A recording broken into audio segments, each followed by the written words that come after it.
আজিৰ এই ভিডিঅ'টোত যৌগৰ ৰাসায়নিক সংকেত কিদৰে লিখে তাৰ ওপৰত আলোচনা কৰিম।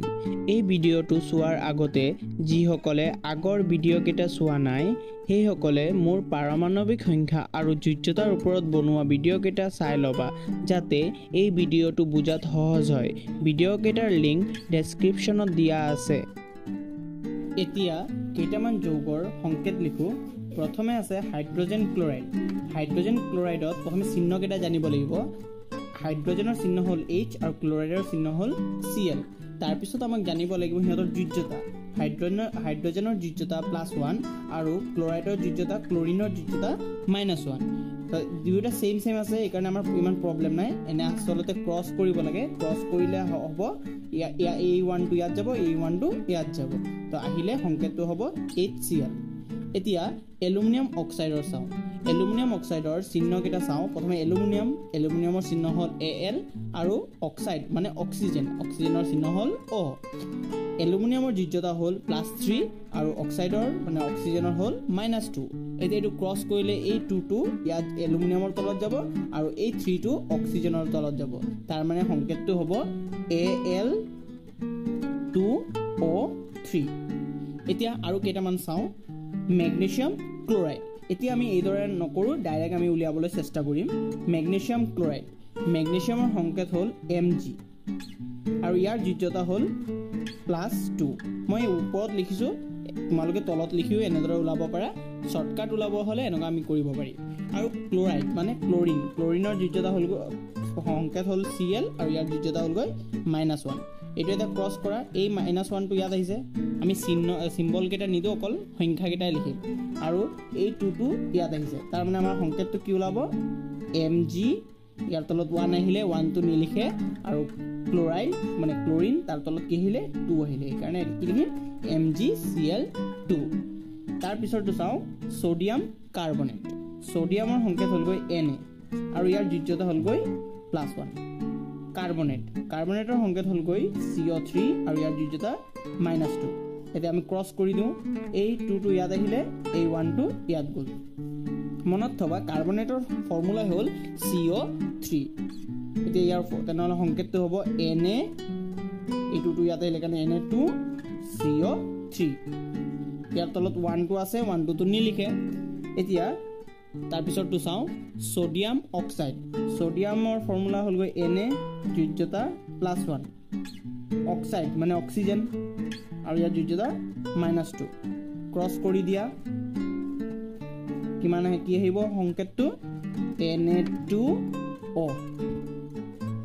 তাৰপিছত চাওঁ এলুমিনিয়াম ক্লৰাইড। এলুমিনিয়ামৰ সংকেত হ'লগৈ Al আৰু ক্লৰাইড মানে ক্লৰিন তাৰ হ'লগৈ Cl। এলুমিনিয়ামৰ যোজ্যতা +3 ক্লৰিনৰ -1। ক্ৰছ কৰি দিওঁ AlCl3। Magnesium hydroxide. মেগনেছিয়ামৰ সংকেত হ'লগৈ Mg, যোজ্যতা +2। হাইড্ৰক্সাইডৰ ফৰ্মুলা হ'লগৈ OH আৰু -1। হাইড্ৰক্সাইডৰ যোজ্যতা -1। ক্ৰছ কৰি দিয়া, কি আহিলে MgOH। এইটো যিহেতু দুটা আছে সেইকাৰণে ব্ৰেকেট ইউজ কৰিছোঁ আৰু 2 দিছোঁ। যদি আমি 2 নিদিওঁ কেৱল হাইড্ৰজেনৰ তলত 2 থকা বুজাব, সেইকাৰণে আমি এটা ব্ৰেকেট ইউজ কৰিছোঁ যাতে OH দুয়োটাৰ তলত 2 আছে বুলি ধৰিব পাৰোঁ। এতিয়া আৰু কেইটামান চাওঁ।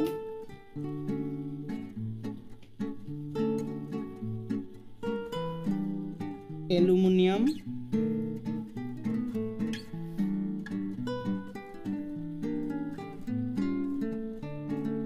সালফেট। ইয়াৰ সংকেত লিখোঁ। এলুমিনিয়ামৰ সংকেত হ'লগৈ Al আৰু যোজ্যতা হ'লগৈ +3। ছালফেটৰ সংকেত হ'লগৈ SO4 আৰু ইয়াৰ যোজ্যতা হ'লগৈ -2।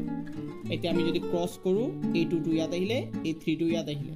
তাৰমানে আমি লিখিম Al2 SO4। এইটো সংকেত হয় সেইকাৰণে আমি এইটো ব্ৰেকেটত থ'ম।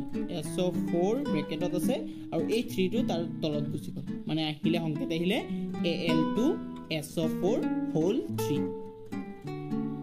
এতিয়া আৰু কেইটামান চাওঁ। Magnesium sulphate. মেগনেছিয়াম সালফেটৰ সংকেত লিখোঁ। এতিয়া মেগনেছিয়ামৰ সংকেত হ'ল Mg, যোজ্যতা কিমান আছিলে প্লাছ 2 সালফেটৰ সংকেত কি আছিল SO4 আৰু ইয়াৰ যোজ্যতা -2 এটা চোৱা ইয়াত সেম আছে সেম থাকিলে আমি সাধাৰণতে কটাকটি কৰিব পাৰো কটাকটি কৰি কি থাকিব 1 থাকিব 1 নিলিখে কেনে লিখিম MgSO4 তাৰ পিছত চোৱা এলুমিনিয়াম কাৰ্বনেট এলুমিনিয়ামৰ সংকেত আছিল Al যোজ্যতা আছিল +3 কাৰ্বনেটৰ CO3 যোজ্যতা -2 এটো সেম নাই হোৱা এখানে আমি ক্ৰস কৰিম কি আহিব Al2 ব্ৰেকেট দুটা আছে লেটাৰ হেকাৰণে আমি ব্ৰেকেট ইউজ কৰিছো CO3 আৰু তলত কি আহিব 3 তাৰ পিছত চাও পটাছিয়াম সালফেট পটাছিয়ামৰ সংকেত হল গৈ K আৰু ইয়াৰ যোজ্যতা +1 সালফেটৰ সংকেত হল SO4 আৰু ইয়াৰ যোজ্যতা -2 এতিয়া আমি ক্ৰস কৰো এটো টু ইয়াত আহিব A1 টু ইয়াত আহিব কিমান আহিব K2SO4 ক্যালসিয়াম কাৰ্বনেট চাও এতিয়া ক্যালসিয়ামৰ সংকেত হল Ca যোজ্যতা +2 কাৰ্বনেটৰ CO3 -2 সেম আছে আমি নিলিখো কি হ'ব তেনেহলে সংকেতটো CaCO3 এইদৰে যোজ্যতা জানিলে আমি যিকোনো যৌগৰ সংকেত অতি সহজে লিখিব পাৰো আশা কৰো ভিডিওটো বুজাত তোমালোকৰ অসুবিধা হোৱা নাই যদি কিবা অসুবিধা আছে তেনেহলে কমেন্ট কৰি মোক জনাই দিবা ভিডিওটো ভাল লাগিলে লাইক শেয়াৰ এণ্ড সাবস্ক্ৰাইব কৰিব ধন্যবাদ